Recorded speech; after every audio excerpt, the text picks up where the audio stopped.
We've got the top two teams in the NL Central going head to head this weekend. It's a battle between the Brewers and the Reds, and we've got a crossover to preview all of it right now. Hello, my name is Jeff Carr, alongside my co-host Steve Offenbaker and Chuck Freimund from Locked On Brewers. We are here to get you set for this series between the two top teams in the division. I want to thank you for making Locked On Reds and Locked On Brewers part of your day. We are part of the Locked On Podcast Network, your team every single day. And on this crossover preview episode, we are going to talk about exactly what makes this series so pivotal. The fact that it's June and we're talking about pivotal, crucial. These words might seem hyperbolic, but it's not. We'll tell you why. We're also going to get into some Reds killers and some Brewers killers crossing over, because I have a question for everybody, and we know the answer. We're going to give this to you, but in the comments section, who's the bigger killer in this series? Is it former Red, Joey Votto, or is it current Brewer, Christian Yelich? And then later on in this show, Noelvi Marte is coming back from a performance-enhancing drugs suspension.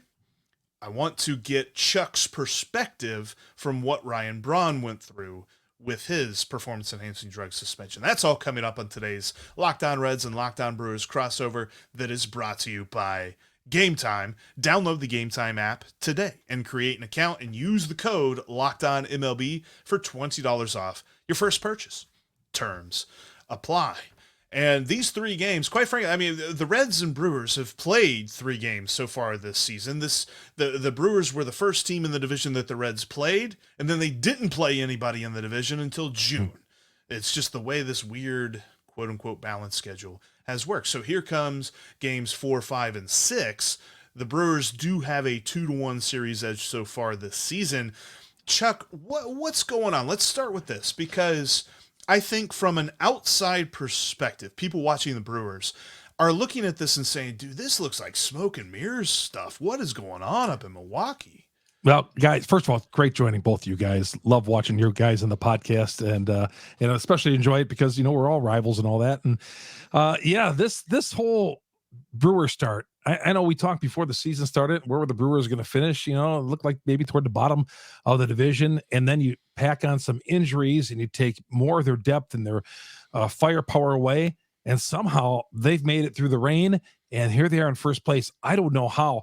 I think I did this poll on Twitter a couple of weeks ago. I said, what team in this division are you most concerned with? The Cincinnati Reds, the Pirates, the Cubs, and who am I missing? Cardinals. Yeah, of course, the Cardinals. Forgettable team. And they said none of the above. Yeah, we have a common hate, are the Cardinals. They said none of the above. We're worried about the Milwaukee Brewers. So Brewer fans are most worried about the Milwaukee Brewers not being able to get out of their way. They've gone through so many obstacles. They've done so many things right. They play. We have high baseball IQ, but it's amazing. I would have never have guessed even a healthy Brewers team would be 10, 12, 13 games over the 500 mark at this point. Oh, yeah, when you and I talked about this in the offseason, I had predicted that right about now would be the great sell-off, that this would be the time of year where Milwaukee kind of blew it up to become a short rebuild team. And I think they wouldn't be a rebuild for very long, but I really thought they would blow it up. And here you are at 40-28. And never in a million years would I have predicted 40-28 as we are streaming through the month of June. I think for me, the thing that I'm most surprised by, pitching is a hard thing to predict. Pitching is a hard part of the game. It's so fickle, especially relief pitchers. There's ebbs and flows. But what your hitters have been able to do and sustain over the course of this season right now is pretty amazing. Every time I look at it, I look at Milwaukee and I think, okay, this has to be the day that this bubble bursts. This has to be the day that these guys finally start showing who they are. And thus far, it hasn't happened. So I'm really excited what the Reds have done heading into the series with you, Chuck, because they held Hunter Green back in the Cleveland series in order to have him start the first game of this series. So you're getting Green, you're getting Abbott, you're getting Montes. The Reds have put themselves in a position to get their best starters out there absent Lodolo. They couldn't get everybody in this series, but they've set it up to try and let our best pitching try and knock down that hitting a notch or two. Well, what's funny is you were able to rattle off the starting rotation for the Reds. This guy's going this day. This guy's going this day. This guy's going this day. For the Brewers, you haven't been able to. We have not been able to do that as Brewers fans because it's been all right. Freddie Peralta starting today. Who's starting tomorrow? Are they going to go with an opener? And if that's the opener, who's going to follow suit? Are they going to do bullpen by committee? What are they going to do? They've had guys like Tobias Myers and all that step up on this team. Guys who weren't even on the 40-man roster come out and he gives them 3 hits over 6 innings yesterday, 8 innings and 1 hit his last time out against Detroit. There's been some guys who are really no-namers in the pitching staff who've delivered, and if not, this team would be in the bottom of the division. Offensively, they go through their struggles. They do. And, I think when we talked before the season, when he said, well, they'll be trading guys at the All-Star break, I would have guessed Willie Adames would have been that name. But now you can't trade him. I know Ken Rosenthal said the other day that, maybe you would trade Willie Adames for some pitching. They would not do that. He's the heartbeat of the team. So it's funny because the Brewers are in first place and they're sailing along. And the team there's a couple teams, the Cubs and you guys, I'm still worried about. I see you guys keep on mounting this winning streak. You guys get on a little bit of a roll. And I look and I see, oh, here come the Reds again. They're making their charge. And it seems like it's sometimes you make these couple of steps forward and then maybe a step or two backwards. I'm waiting for you guys to make that huge charge at our team. And that's kind of been something with this Reds team is that on the lineup side, there's not really been a consistent guy that's led the lineup. I mean, Ellie had a nice month or so, but he's really gone through quite a slump here recently. You've got Jeimer Candelario that's as hot as the surface of the sun currently and actually tied him for the team lead in home runs after the Guardian series. But he spent the entire month of April convincing a bunch of people that, Mike Moustakas or Jeimer Candelario, they couldn't tell the difference. Now you've got Tyler Stevenson, who's hitting pretty decently and some guys like that, but you don't really have that consistent threat in the lineup. And when I look at that Milwaukee Brewers lineup, you've got William Contreras that's just hitting the cover off the ball.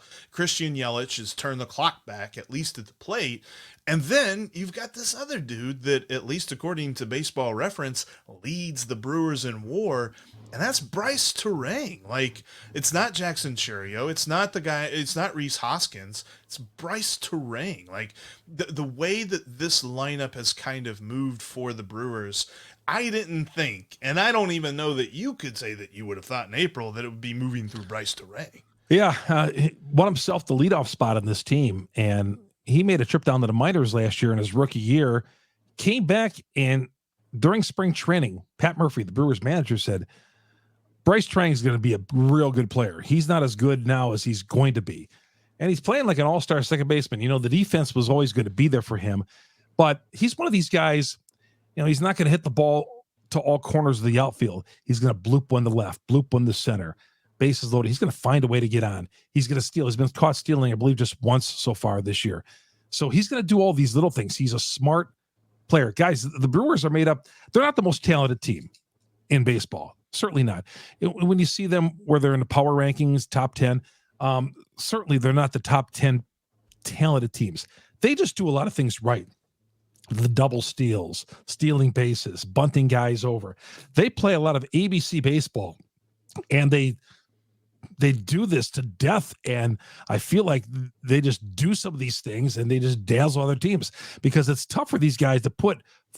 They must lead the league, having the worst batting average with runners in scoring position. At one point, they were 0 for 10 on Wednesday, and then they do the double steal, score a run, tie the game up, and before you know it, that kick starts the offense. So this team really does do the little things, but Turang has, at the top of the order, has been one of kickstarts. Now you talk about De La Cruz. I mean, I'm just surprised that he is struggling like he is. I've told you, my 12-year-old said this week, Dad, we got to go see De La Cruz. My kid steals a couple of bases in Little League the other day. Daddy, see me? I'm like Dela Cruz out there. Never says anybody from the Brewers. Doesn't say Terang. He wants to be Ellie Dela Cruz of the Cincinnati Reds, which is good for baseball. And he's talking about other players. But I'm just surprised. I told him, I said, Dela Cruz is struggling this year. What's been the story there? So it's not really a struggle. I mean, it's easy to look at parts of his game in a vacuum and say, oh, he's struggling. He's having a hard time, but he's doing things that we haven't seen done, but maybe one or two other times in baseball. He's on pace to have 80 plus steals and 20 plus home runs. And that's been done just a couple other times, once by pre-injury Eric Davis. So you have to look at the overall picture of what Ellie's been able to do. He's still learning. He's still going to evolve. He's still going to get better. The exciting thing is that when we were in May and this team was struggling so much, they lived and died by what Ellie was doing. Nobody else was hot at the same time. It was all on his back. And that's a lot of pressure for a young guy that's still trying to figure it out. What's going to make this series so much fun between the Reds and the Brewers is, much like all the names you just rattled off talking about your lineup, right now for the Cincinnati Reds, Jonathan India is hot. Tyler Stevenson's hot. Jeimer Candelario is an inferno. Ellie De La Cruz has his streaks. Spencer Steer looks good. TJ Friedel is back in this lineup and being a great disruptor in the leadoff position. He's laying down bunts. He's sacrificing guys over. He's hitting for a little power. It's going to be fun to see. It could come down to the pitching, because I think right now both lineups are coming to this series equally hot, equally ready to engage and score runs. Jeff and I talked about in the offseason, for the Reds to be successful, they were going to have to average about 5 runs a game. That was going to need to be what the offense would do. And that's what they're moving into that territory now. As bad as May was, it's easy to say, well, the Reds stopped playing the National League West. That's why they went on a 7-game heater. Well, no, it's because everybody started hitting at the same time. I am really looking forward to watching these two lineups go against each other.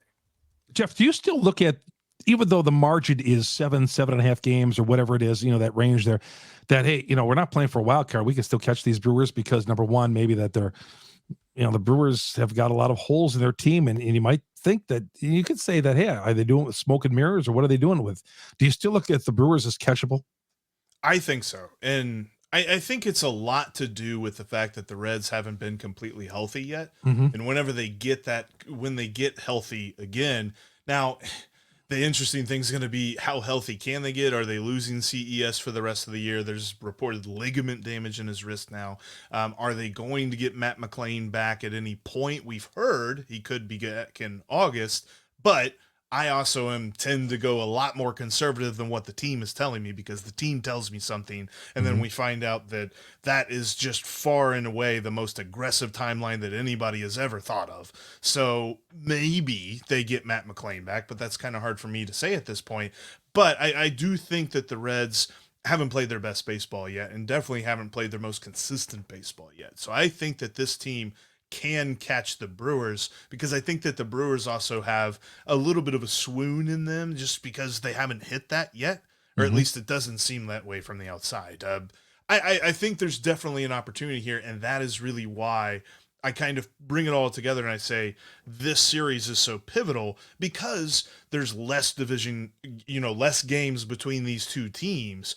So if the Reds are going to come back, they really need to win at least 2 out of 3 in this series. It's going to be interesting to see if they can do that, because the pitching matchups seem pretty solid on paper. Sure. I do want to talk about that here in just a moment. Plus, we are going to answer the question of who is the biggest killer in the series. Is it former Red Joey Votto, or is it current Brewer Christian Yelich? That is coming up next.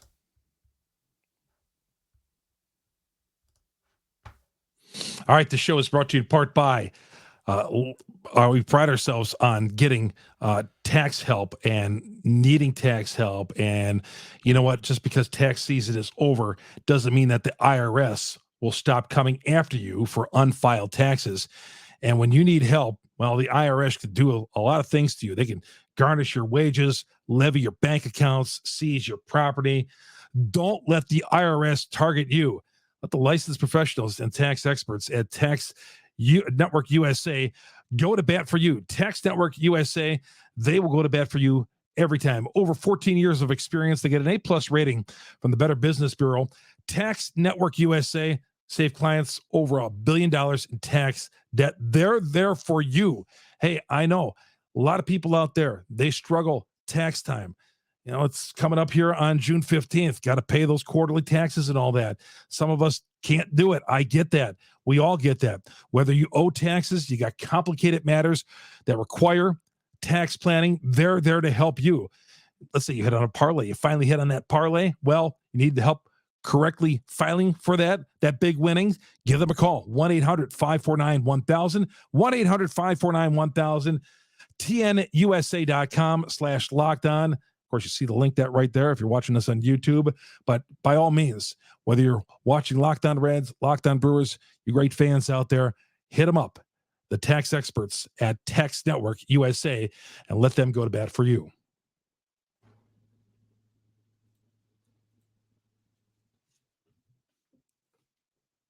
Muted. You have got to check out Locked On Sports Today 24/7. It is a free streaming channel going 24/7, giving you the biggest stories in all of sports from the local hosts of Locked On like Chuck, Steve, and myself, and our national hosts that cover every league. Locked On Sports Today 24/7 is on YouTube and on the free Amazon Fire TV channels app, part of the Locked On Podcast Network, your team every single day. And speaking of every single day, shout out to our everydayers for both Locked On Reds and Locked On Brewers. Thanks for making us part of your day as always. If you're not an everydayer, we encourage you. Follow Locked On Reds and Locked On Brewers on your favorite podcasting apps, and including on YouTube here. If you're watching on YouTube, thanks so much. Make sure you drop that in the comment section and let us know anything. Let us know your thoughts on this series. Let us know who you think the bigger killer is between Joey Votto and Christian Yelich. Before we answer that question, though, Chuck, I wanted to kind of break down these pitching matchups just quickly because, like we mentioned, it's Green, Abbott, and Montes, and then we've got Freddie Peralta on Friday night, Bryce Wilson on Saturday night, and Colin Ray on Sunday. When you look at these matchups, because Colin Ray has pitched very well, Bryce Wilson has pitched very well, although I think his most recent start wasn't as good as it has been the rest of the season. And then Freddie Peralta's Freddie Peralta. He's been doing this for a little while now. How do you kind of grade these matchups? Well, I mean, the pitching has just been so good. It's hard to bet against the Brewers. And with the start with Bryce Wilson, they may use an opener in there. They've done that with Bryce Wilson. Have an opener for a couple of innings. Jared Koenig comes in, and then Wilson goes the rest of the route, 5 or 6 innings. But, I mean, I like the Brewers pitching. I really do. I know, Steve, we were talking about the offense a little while ago, but the Brewer pitching, I mean, Freddie has been really good. He's struggled in a few starts. He is not a true number one starter. He is on this team, but he is not. He's an ace by default, but he's got ace capabilities. But when he goes to the mound, I don't look at, Freddie's out there, our number one pitcher. Let's go. Like I would do in the past for Woodruff or Corbin Burns or someone like that. Colin Ray has been an unbelievable story. The guy went his longest start in his last outing, 34-year-old journeyman, a guy they picked up, put in the farm system last year, called him up a couple of times, and has been just amazing, making spot starts. And there's a trust with him right now. And Bryce Wilson, middle reliever, they picked up off the a little fire sale. They got him last year, supposed to be a middle reliever, suck up some innings, and here they are. They're counting on him to pitch big innings because they have nobody else to turn to. There's so many injuries in the starting rotation. 4 guys, preferred starters on the injured list. But even that said, it's just amazing how one guy after another in this Brewer rotation, a no-name starting rotation, keeps on stepping up. It's interesting. The Reds starting pitching in this series, as I mentioned earlier, they held Hunter Green back to set up the rotation to have him go game 1 of this series. The thing about the 3 starters that you're getting in Hunter Green, Andrew Abbott, and Frankie Montes, all of them are coming off of not their best work. For Hunter Green, his last couple times out, he actually, through the quirkiness of the schedule, his last 4 starts, 2 of them have been against the Dodgers and 2 of them have been against the Cubs. His last 2 starts were both against the Cubs. And in those 2 starts, he gave up 5 runs in 6 innings, 4 runs in 6.2 innings. So he's allowed some runs. Likewise, Andrew Abbott really labored through his last start. He kept the Reds in the game, but he did not have his best stuff. He did not have his command. And then Frankie Montas, you never know which Frankie is going to show up. Is it the Frankie that goes goes into Coors Field in Colorado and gives you 7 innings with 9 strikeouts and only allows 1 hit? Or is it the guy that gives up 6 runs through 4 innings of work? So for all 3 of these Red starters, they have something to prove this time around. And I kind of like how that's lining up, because all of them are probably going to be coming out with an extra little chip on their shoulder, trying to prove that what's been going on over their last couple starts has been an aberration. And I'm looking forward to see what they're able to do with this Brewers lineup that we were talking about earlier. Yeah, and when it comes to Hunter Green, the interesting thing for me is going to be his matchup against this Brewers lineup, because in his career, he has just not pitched well against the Milwaukee Brewers. I mean, we can all vividly remember the start that he had, I believe it was last year, where he gave up 5 home runs in 1 game. Yeah. And do we have to talk about that? Yeah, I don't really want to talk about that, but I mean, just knowing that is kind of where we are going with this, is that it's like, yes, he's coming off of 2 starts that he struggles a little bit with. And then you come into this Brewers series where through his career, he's made 5 starts, which of course is a very short career so far, but 5 starts against the Brewers in his career. And he has an ERA of 8.2. So this is not a matchup that on paper is as amazing as we want it to be, because Freddie Peralta has dealt against the Reds lineup in his career. So I'll be interested to see how this series begins, because with the 2 games set with the Guardians, losing that first game really kind of put a little bit of worry in the back of our minds. Thankfully, the Reds ended up splitting. I don't like 2-game series. I hate 2-game series, but that's what it was. So how do the Reds begin this series in Milwaukee? Because it feels like there is the ability for it to snowball a little bit. And that is because the Brewers have one of the all-time Reds killers in their lineup. I mean, there are some guys that the Reds have faced over the years that they should have just walked. They have yet to walk Christian Yelich, and I don't understand why. But I see this comparison between him and Joey Votto. I didn't realize how good Joey Votto was against the Brewers. And I hate the fact that he's not going to be fighting against them here in the series, because he's no longer a Cincinnati Red. But an OPS of over 900 in his career. He was so good. His slash line against the Brewers during his time in Cincinnati, 287, 406, 508. So he was on base 40% of the time against the Brewers. And that being said, I guess since the Brewers never stopped truly pitching to him, my call for the Reds to never ever again throw Christian Yelich another pitch will probably go unanswered. But as recently as a couple weeks ago, I did a show while Jeff was on vacation, Chuck, when the Reds were playing the Cubs, and we were talking about Ian Happ. And it naturally led into a conversation of Christian Yelich, because if I had my way, no matter what the situation, unless the bases were loaded, you would walk those guys. Ian Happ would never get another pitch to hit. Christian Yelich would never get another pitch to hit. Bases loaded, 2 outs, spot of the 9th inning. You're walking Christian Yelich. If it ties the game, I would consider it. Okay, all right. As long as that winning run doesn't score by Yelich. Correct. Yeah. And Votto, Jeff and I were talking before the season. I said, boy, I'd love to have Votto with the Milwaukee Brewers. Because number one, take him off your team. And I don't care how old he was still the man. Always struck fear in my heart. And then we got Rhys Hoskins, and I forgot that Joey Votto even existed. So it's always good with that. But yeah, Yelich just bounced back and had a great season. It looked like his career was trending in the wrong direction. The Brewers have got him to a big contract, but yeah, and it's been talked about here on Brewers broadcasts as well. And it'll be talked about this weekend with the way Yelich hits. I'll tell you, the guy, and you were talking about, Steve, before that he was struggling, or he wasn't struggling. And I see he's got a 228 average, Elliot Cruz. I just feel like every time that guy gets up, when number 44 comes up, that guy still strikes fear in my heart. Because I know when he gets on base, it's like, oh no, here we go. What's he gonna do? And when he's gonna steal 3 bases on 2 pitches, my friend. That's what he's gonna do. Exactly. He did. I was there when he stole home. I was there. Like, oh my God, we're gonna deal with this guy for the next 10 years now.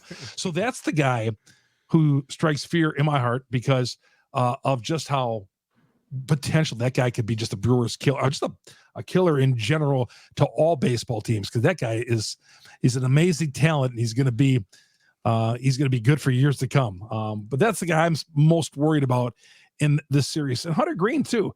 The Brewers will stack a left-hand lineup against him coming up on Friday night, but we'll see. I also noticed that a lot of Reds fans are already piling into town already. On the off day, you guys have traveled up here. I saw a Tony Perez 24 jersey today. And that wasn't a Milwaukeean. A 24 Let's go. Tony Perez jersey, the old school ones. So the Reds over here saw him at the casino, walking into the casino in Milwaukee today. I'm more interested to see if somebody gets tased in the outfield during this series. That needs to be a thing. It's much bigger forward. That's a much bigger outfield. That needs to be a new thing we do. Let's just tase somebody in the outfield every week. They had a Johnny Bench jersey on. They had a Johnny Bench, and I don't know if you saw this, but Johnny Bench sent out a tweet that was a picture of the guy getting tased, and it says, "Nice catch, Cincinnati's finest, Johnny Bench." I loved it. Oh, there we go. Yeah, it was like a celebratory thing. That was such a funny moment, but no, it's going to be very interesting to see how this series plays out. But coming up next, I want to talk about the impending return. We're like 2 weeks away from the return of Noelvi Marte from his performance-enhancing drug suspension, and I know that Brewers fans went through this with Ryan Braun. Kind of want to get a little bit of a crossover on that coming up next.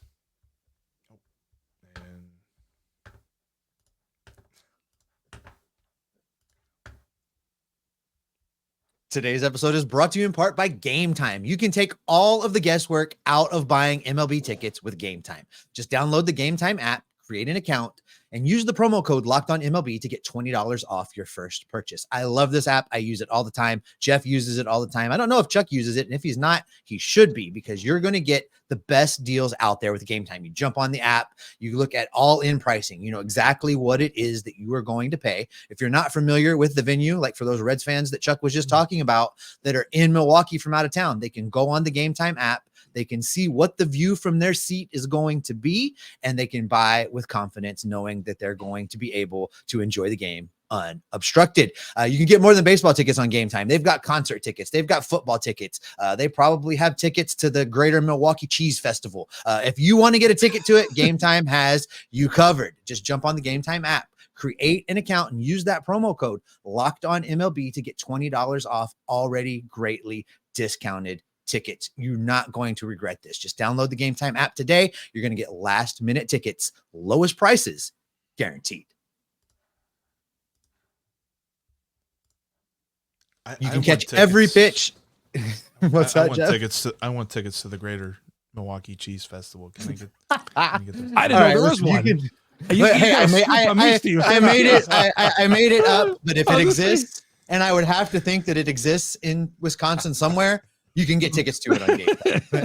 But listen, you can catch every pitch of the Brewers and the Reds hometown broadcast on SiriusXM. Just download the SXM app and search the word Reds or Brewers. And Reds fans, if you have an opportunity, jump on that app sometime when the Reds aren't playing to get an opportunity to hear an absolute legend in Bob Uecker. I love Bob Uecker. He's in his 90s now. We're spoiled to still have him around calling baseball games. I love what he does so much. So get on there and listen to Bob Uecker. Absolutely. And looking forward to seeing Cowboy in town too, by the way. Yeah. He always graces the press box. He's on fire this year. I love listening to him call a game, whether it's on TV or on radio. He's on fire. I do too. But I tell you this, wanted to close out today's show by kind of looking at this, because Noelvi Marte began his rehab assignment in AAA. Rehab is kind of a weird way of saying that when you're coming off of a performance-enhancing drug suspension. It is on point. Yes, he's getting ready, is ramping up to his return. And this is something that we're looking at. We're like, man, how does he now negotiate this while still negotiating the fact that he's brand new to Major League Baseball and trying to become a Major League Baseball player? He's kind of working through all of this stuff. I know that Ryan Braun wasn't a rookie whenever he got suspended for performance-enhancing drugs, but he went through the comeback and what happens afterward and stuff like that. And what kind of was your perspective, Chuck, on all of that? And then even as just Brewers fans going through that with one of their guys, because I mean, Noelvi Marte isn't quite yet like a core member of this team, but you can kind of pencil him in. You can kind of say, hey, he could be that guy. Well, what Brian Braun did back in 2011, he lied to the Brewers fans. He lied to ownership. He lied to a lot of people. Said, I did not do PEDs. I did not do this. And it looked like he was innocent. He told us, everybody, that he did not do it. And to this day, people still hold that against him. He's never been as good as before he was found guilty of that. His numbers went down. The Brewers had signed a big contract. He still had a real good career with the Milwaukee Brewers, but he was on a pace to have his jersey retired and become an icon with the Milwaukee Brewers. Still a fan favorite, but after that, some of the luster came off. And we did something a couple of weeks ago. Should Ryan Braun have I talked about it on Locked On Brewers. Should Ryan Braun have his jersey retired? It's been talked about. Mark Antanasio was asked about it, and he said, we're still in consideration. There were some Brewer fans still holding the PEDs against them. So I think, unfortunately, it's something that's always going to happen. That there's a tag going to happen in your career, but it's even more so because Braun lied about it. You make a great point, and something that I've been when Noelvi Marte's suspension first came down, I was ticked off. Jeff had to talk me back off a ledge because I was ready to just absolutely just shred Noelvi Marte when we talked about it, and Jeff talked me back a little bit. And I came from a place where I felt like he not only let down himself, he let down the team, he let down the fans of the city, he let down baseball, and he owed all of those people an apology. And I was willing to concede he needs to serve his time and make his apology, and let's move forward. And then I got mad all over again because I think he made a similar mistake to the one you're describing that Ryan Braun made, in that when they asked him, well, how did this happen? And his answer is, I don't know. I don't know how those PEDs got in there. And I'm like, well, sir, they're injectable. So someone shot you with a needle. Sure. That's what happened. And so that made me angry all over again. So for me, I'm curious, and you have a unique perspective. Maybe you can lend to this, because we know what the fan reaction is going to be, right? If he goes out and performs, the fans in Cincinnati, while they may carry that around a little bit, they're still going to love him because that's just how Cincinnati works. But on the road, the environment that he's going to face from stadium to stadium, we're going to hear the cheater chants. We're going to hear people heckling him. It's going to be a harder playing environment.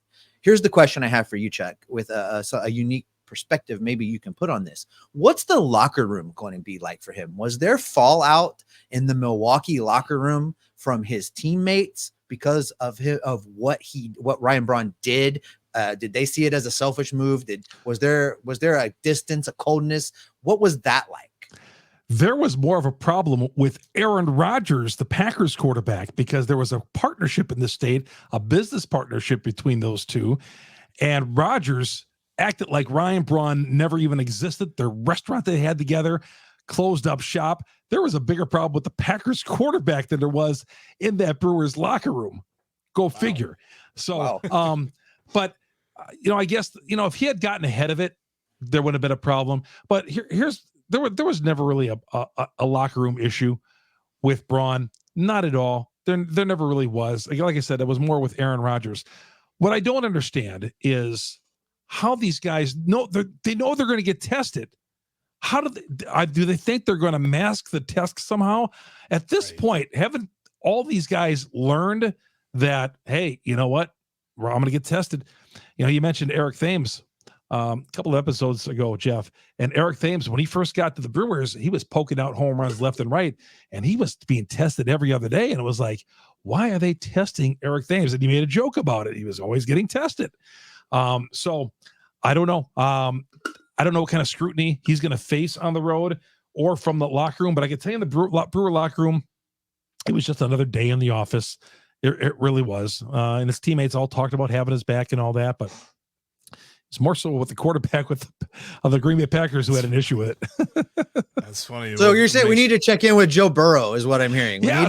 We need to call up Joe Burrow and make sure everything is copacetic with Noelvi Marte, and we're good to go. If there's any, Jeff and Steve, if there's any business relationship between Burrow and this kid, then, that could be some problems. I don't necessarily think that's the case. There we go. think that one's going to be all right. But yeah, I know this weekend is going to be a lot of fun. There's going to be some good baseball played up at Milwaukee, and I really am looking forward to the rest of the season because I feel like this division is still very much up for grabs, and it's going to be interesting to see exactly how it all plays out. Because right now it sort of feels like it's Milwaukee, and then there's a bunch of second place teams. But any one of these teams can get hot. What's that going to look like as we move throughout the summer? This series is going to go a long way to determining that. But that is where we're going to wrap up today's Locked On Reds, Locked On Brewers crossover. Thank you so much for checking us out here on this crossover episode. Make sure that you're following Locked On Brewers and Locked On Reds all throughout the season, as we are covering every single day the movements of these two teams through the NL Central Division, because we are part of the Locked On Podcast Network, your team every day.